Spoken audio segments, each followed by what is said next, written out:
Assalamualaikum, magandang araw.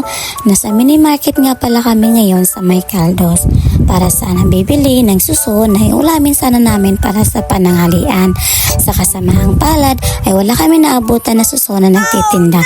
So naagapansin ko nga pala yung paninda ni ate na hipon ay aba naman ang lalaki. So kung nakikita nyo ay 380 pesos ang halaga per kilo nila. So dahil nga nagbabalak ako magluto ng seafoods ay kumuha na rin pala ako dyan ng hipon ng mga ilang piraso. 11 AM pa lang pala dyan ng mga oras na yan. Kaya kung napapansin nyo ay wala pa masyadong taong bumibili. Alam nyo pa guys, kapag kahapon mas nagliles yung halaga ng pressure ng paninda nila dito. Kaya paborito ko talaga kapag bumibili ako ng isda dito. So by the way guys, kumuha na rin pala ako dyan ng mga ilang pirasong tahong. Sakto, kakalagay lang din nila at napili ko talaga yung malalaki. Ang swerte ko ng mga oras na yan. At pumunta na rin pala ako dito sa maliliit na limango. Kaya kumuha na rin ako.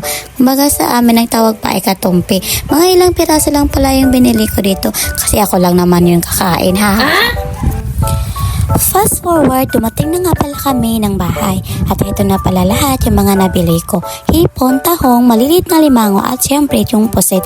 Adobong pusit nga pala ang lulutuin ko para sa pananghalian namin mamaya. By the way, at nagsimula na rin pala akong linisin yung pusit. At meron nga pala ako dyan tinanggal na di ko alam kung ano bang tawag dyan sa may tabi ng mata ng pusit.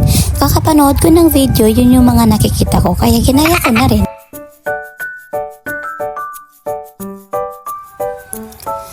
Nagayag na rin pala ko dyan ng aking mga sangkap, sibuyas, luya at bawang. Pagkatapos ay sinalang ko ng kalaha at naglagay na rin ako ng mantika. At nung medyo mainit na yung mantika, nilagay ko na yung luya at luya pala una kong nilagay.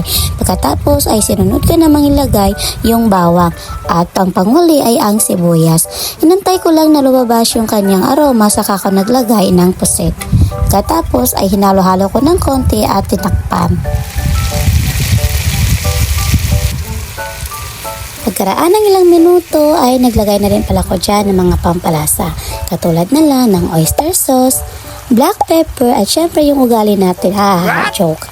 Naglagay na rin ako dyan ng 2 kutsaritang toyo, 1 kutsaritang suka at syempre kaunting pampalasang magic sarap. Naglagay na rin pala ako dyan ng asukal para pantay at medyo manamis-namis yung ating sabaw.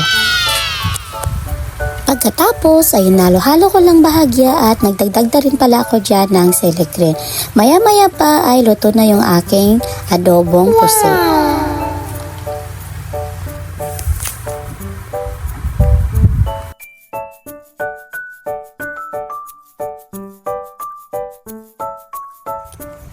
Sa mga oras na yan, habang ako'y nagluluto, yung asawa ko naman ay tulog na tulog.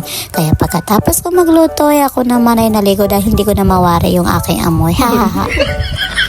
Nang matapos na ako maligo, sakto't nadat na ako siyang gising na. Tinanong ko muna siya kung gutom na at sabi naman sa akin ay hindi pa. Kaya nagdali-dali na akong nagbihis at syempre nagpaganda at di mawawala talaga yung mga skincare natin mga babae.